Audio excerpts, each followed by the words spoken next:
પાંચ મહામંત્ર, બીજ મહામંત્ર જે કહેવાય કે વિશાળ મહામંત્ર. અને આ મંત્ર જો તમે ડેઈલી એક વખત પણ બોલશો તો એનો પાવર, ઉર્જા, એની તાકાત, એની એક જોરદાર એનર્જી તમને ફીલ થશે. તો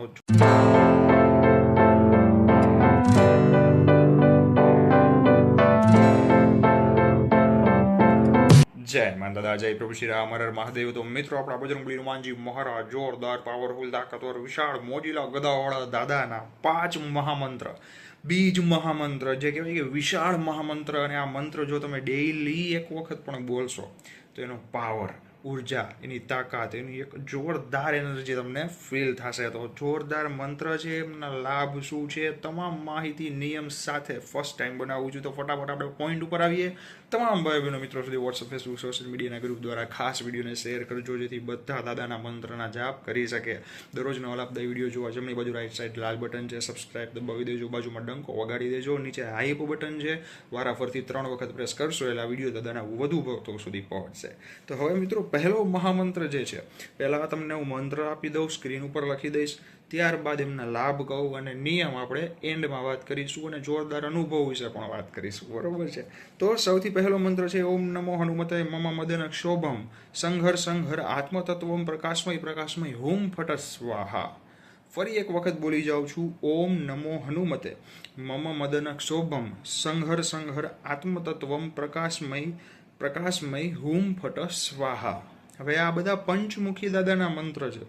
એનો મતલબ શું? તો કે આ મંત્ર જે છે એનો લાભ શું થાય? તો કે ઘર કલેશ દૂર થાય, ગ્રહ કલેશ, જે કલેશ થતી હોય, નાની નાની બાબતમાં ચીડચીડાપણું, માથાકૂટ, ઝઘડો થતો હોય, પહેલાં તો એ દૂર થશે. બીજી વાત તો કે માનસિક શાંતિ પ્રદાન થાય. એ જ મહત્વનું છે આજના સમયમાં યાર. બરોબર છે? સુખ શાંતિ મળે અને કહેવાય કે રોગ જે છે શરીરની અંદર પ્રવેશી શકશે નહીં. રોગ બાબતે હનુમાન બાહુકનો પાઠ કરો, હું ઘણી વખત કહું છું, પણ લોકો સિરિયસલી કરતા નથી. હા, ઘણા કરે છે, એવું નથી, પણ મિત્રો બધાને એવું છે કે આમ કંઈક એવો ઉપાય આપો કે જે હજી સુધી તમે કોઈને ન દીધો હોય ને મને આપો. ભાઈ, હું જે કાંઈ બનાવું છું વિડીયો, જે કાંઈ માહિતી આપતો હોઉં છું, પબ્લિકમાં જ આપતો હોઉં છું. એવું નથી કે કોઈને પર્સનલ પૂછો એટલે તમને આ મંત્ર, તમને આ મંત્ર, બધાને સેમ હોય ભાઈ. બરોબર છે? તો જરૂરથી હનુમાન બાહુકના પાઠથી રોગ જાશે જાશે ને જાશે. તમે કરવાનું શરૂ કરો. બરોબર છે? હવે આપણે બીજા મહામંત્ર વિશે વાત કરીએ. તો કે ઓમ પૂર્વકપી મુખાય પંચમુખી હનુમતે ટમ ટમ ટમ ટમ ટમ સકલ શત્રુ સંહારણાય સ્વાહા. શત્રુ દૂર કરવા માટે તમે સમજી જ ગયા હશો. ફરી વખત બોલી જાઉં છું, ઓમ પૂર્વકપી મુખાય પંચમુખી હનુમતે ટમ ટમ ટમ ટમ ટમ સકલ શત્રુ સંહારણાય સ્વાહા. આ મંત્રથી શું થાય? તો કે શત્રુ દૂર થાય, અદેખાય ઈર્ષ્યા કરવાવાળા લોકો તમારી જિંદગીથી દૂર થઈ જશે, નજર લગાડવાવાળા લોકો તમારી લાઈફથી દૂર થઈ જશે, ઘર પરિવાર ધન વેપારમાં વૃદ્ધિ દાદા અપાવશે. ઘણા બધા લાભ છે ભાઈ. પછી ત્રીજો મહામંત્ર તો કે ઓમ ઓમ ઓમ ઓમ ઓમ 5 વખત આવ્યું, કારણ કે પંચમુખી દાદાનો મંત્ર છે. ઓમ ઓમ ઓમ ઓમ ઓમ શ્રી મરકટ મરકટાય આસી મુખમ સમ સમ સમ સમ સમ મમ સંપત્તિ કરાય પંચમુખી હનુમતે નમઃ.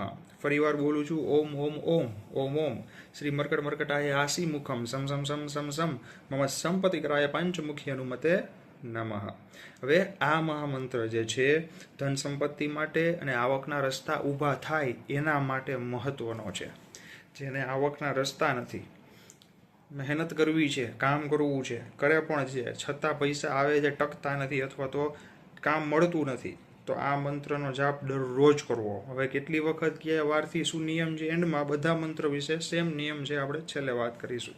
હવે ચોથો મહામંત્ર તો કે ઓમ નમો હનુમતે આવેશાય આવેશાય સ્વાહા ઓમ ઋણ મોચન હનુમતે નમઃ. મિત્રો, હવે ઓલરેડી મને ઘણા લોકોના પ્રશ્ન આવતા હોય, અમારે આટલા રૂપિયાનો કરજો છે, અમારે આટલા રૂપિયાનો કરજો છે, થતો નથી, કે પછી લોન છે, હપ્તા છે, સલવાઈ ગયા છે, ફસાઈ ગયા છે, કંઈક બધાને આવતું હોય છે. ઓલરેડી મેં 6 કે 7 વિડીયો કર્જ ઉપર મૂકેલા છે. ઘણા લાખો હજારો લોકોને લાભ મળેલો છે. બરોબર છે? તેમ છતાં સહેલાઈથી કર્જમાંથી બહાર નીકળવું હોય તો શું કરવું? આ મંત્ર ફરીવાર બોલી જાઉં છું, ઓમ નમો હનુમતે આવેશાય આવેશાય સ્વાહા. આટલું બોલો તોય ચાલે, અથવા તો આખું બોલો, ઓમ નમો હનુમતે આવેશાય આવેશાય સ્વાહા ઓમ ઋણ મોચન હનુમતે નમઃ. મિત્રો, દાદા છે ને, તમે ડેઈલી કરો ને એટલે એક એનર્જી શક્તિ તમારી અંદર ઓટોમેટિક આવી જશે, બરોબર છે. એક અલગ પ્રકારની શક્તિ આવી જશે કે તમને આપોઆપ મગજમાં નવા નવા આઈડિયા આવશે.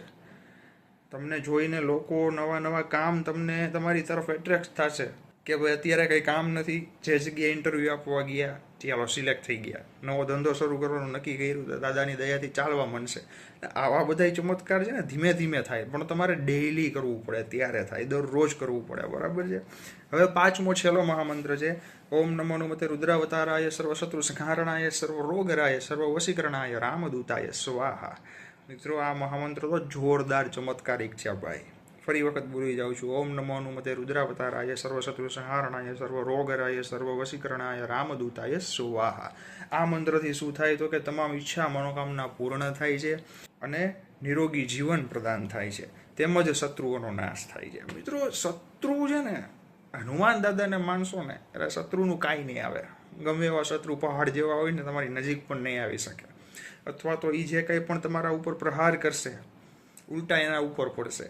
આ દાદાનો ચમત્કાર અને આ દાદાની દયા છે ભાઈ, બરોબર છે. હવે મિત્રો આ જે 5 મહામંત્ર આપ્યા એના નિયમમાં શું છે? હવે નિયમમાં મિત્રો કોઈ પણ મંત્ર જે છે ને તમારે ઘરના મંદિરમાં બેસીને જ જાપ કરજો, બરોબર, સ્વચ્છતા રાખીને. કારણ કે બીજ મહામંત્ર કહેવાય પંચમુખી દાદાના, પાવરફુલ મંત્ર છે. એટલે એવું રિસ્ક નહીં લેવાનું કે ગમે તે સ્થળે ગમે તે જગ્યાએ બોલવું. હા, તમારો ભાવ સાચો છે, બોલી શકો, કોઈ તકલીફ ન પડે, દાદાના બાળકો છીએ આપણે, પણ આપણાથી બનતું ધ્યાન આપણે શું કામ ન રાખીએ, હું એમ કહું છું, બરોબર છે. તમારા ઘરના મંદિરમાં બેસી કોઈ પણ વારથી શરૂ કરી શકાય, એવું નહીં મંગળ શનિ, બરોબર, મંગળ શનિ પણ ચાલે, અથવા તો કોઈ પણ વાર, બધા મહિના, બધા દિવસ, બધી કલાક દાદાની છે ભાઈ. હા, આપણું કાંઈ નથી, બરોબર છે.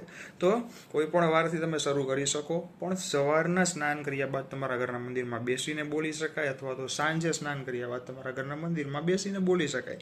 બીજી વાત તો કે કેટલી વખત બોલવું. મિત્રો બધા જ મંત્ર 21 વખત બોલો ને ડેઈલી, રોજ, બહુ સારું. 1 વખત બોલો તોય ચાલે. સ્ત્રી પુરુષ બાળક વૃદ્ધ બધા કરી શકે. નિયમમાં બીજું શું છે? જો તમે અનુષ્ઠાન કરો, કોઈ ખાસ કાર્ય પૂરું કરવા માટે કોઈ પણ એક મંત્રનો જાપ કરતા હોય, બરોબર છે, બધાના લાભ મેં તમને અલગ અલગ કીધા, શત્રુ છે, રોગ છે, કે પછી ધન લાભ છે, કે પછી કર્જ છે. હવે કોઈ પણ એક પ્રોબ્લેમને દૂર કરવા માટે જો કરી રહ્યા હોય અનુષ્ઠાન રૂપે, કે એક જ મંત્ર મારે બોલવો છે રોજ 108 વખત, એક જ મંત્ર રોજ 21 વખત, બરોબર છે, એ પણ કરી શકો. તો જ્યાં સુધી અનુષ્ઠાન સંકલ્પ જેટલા દિવસનું હોય એ પૂર્ણ ન થાય એટલા દિવસ બ્રહ્મચર્યનું પાલન ખાસ કરવાનું, નખવાળ નહીં કાપવાના, સાદો ખોરાક લેવાનો. આ એક નિયમ છે. જો અનુષ્ઠાન હોય તો, નોર્મલી કરતા હોય તો તમે દરરોજ બોલી શકો આરામથી, સ્નાન કર્યા બાદ, એમાં કોઈ પ્રોબ્લેમ પડે નહીં. પણ ડેઈલી કરજો મિત્રો. દાદાના તો મેં એટલા અનુભવ, લોકોના અનુભવ છે, મારા અનુભવ છે, બધું વિડીયોમાં કીધેલું છે. તમે મારી ચેનલમાં જઈ, વિડીયોમાં જઈ જોજો. પણ અત્યારના આજના સમયમાં છે ને લોકોને અનુભવ કે પછી કોઈ જાણકારી એમાં બહુ ઓછો રસ હોય છે. આ માફ કરજો, તમને તમારી વાત નથી કરતો, પણ અમુક % લોકો હોય કે જેમના કામની વાત છે, ચાલો ફટાફટ જોઈ લઈએ અને કરી લઈએ, તો આપણું કામ થઈ ગયું, ન થયું તો પાછું કયો ભાઈ કે કેમ નથી થતું. મિત્રો એને સ્વાર્થ કહેવાય, વગર સ્વાર્થે, બરોબર છે. મારા વિડીયોમાં હમણાં જ એક ભાઈની કમેન્ટ હતી કે કરણભાઈ મેં કર્જ બાબતે તમારા ઉપાય કર્યા, બરોબર છે, 3 દિવસ કર્યું પણ કાંઈ રાહત ન મળી, ક્યાંયથી કર્જ ગયું નહીં, 3 દિવસમાં જાય. એ જ વિડીયોની અંદર હજારો કમેન્ટ છે, તમે જોઈ લેવાની છૂટ છે મિત્રો, કે કરણભાઈ અમે રેગ્યુલર કરતા હતા, 2 મહિના 3 મહિના કે 6 મહિનામાં બધું સારું થઈ ગયું. જૂના વિડીયોમાં વિચારો, ઘણા લોકો મોસ્ટ ઓફની કમેન્ટ્સ છે કે બધાના કામ થઈ ગયા છે. તો મિત્રો તમે 2 કે 3 દિવસ કે 4 દિવસ કે 5 દિવસ ધ્યાન રાખીને જ બેઠા હોય, તમારી નજર અહીંયા જ હોય કે ભાઈ મારું પ્રોબ્લેમ દૂર થઈ જશે, હું આ બધા ઉપાય કરું, હનુમાનજીને માનું, આ મંત્ર માનું, બરોબર છે, એમ કેમ થાય? ભૂલી જાઓ કર્જમાં છો, એક ભાવ સાથે દાદાને કહો, દાદા તમારી મરજી, હું આ જાપ કરવા બેસું છું, એમ કરીને કરો. પછી જુઓ તમે. અને ધીરજ રાખવી જરૂરી છે. જો ધીરજ હશે તો તમારા બધા કામ થઈ જશે ફટાફટ, તમને પણ ખબર નહીં પડે આ મારું કાર્ય કઈ રીતે થઈ ગયું, બરોબર છે. તો આજના વિડીયોમાં આટલી જ માહિતી. આ વિડીયોને તમામ ભાઈઓ બહેનો મિત્રો સુધી WhatsApp, Facebook, social media group દ્વારા ખાસ શેર કરજો, જેથી બધાને લાભ મળે. દરરોજ નવા લાભદાયી વિડીયો જોવા જમણી બાજુ રાઈટ સાઈડ લાલ બટન છે સબસ્ક્રાઇબ, બાજુમાં ડંકો વગાડી દેજો, નીચે હાઈપ બટન વારા ફરતી 3 વખત પ્રેસ કરશો એટલે આ વિડીયો દાદાના વધુ ભક્તો સુધી પહોંચશે. અને મારું સોશિયલ મીડિયા અકાઉન્ટ જે છે ફેસબુક અને ઇન્સ્ટાગ્રામની લિંક ડાયરેક્ટ ડિસ્ક્રિપ્શનમાં છે, નીચે પણ આપેલું છે. તમામ માહિતી ડિસ્ક્રિપ્શનમાં જોવા મળી જશે. દાદા બધાને મોજમાં રાખે. પ્રાર્થના સાથે જય બજરંગબલી હનુમાનજી મહારાજ, જય પ્રભુ શ્રી રામ, હર હર મહાદેવ કી વાત તારી મોજ, ગદાવાળા તારી મોજ ભૈયા.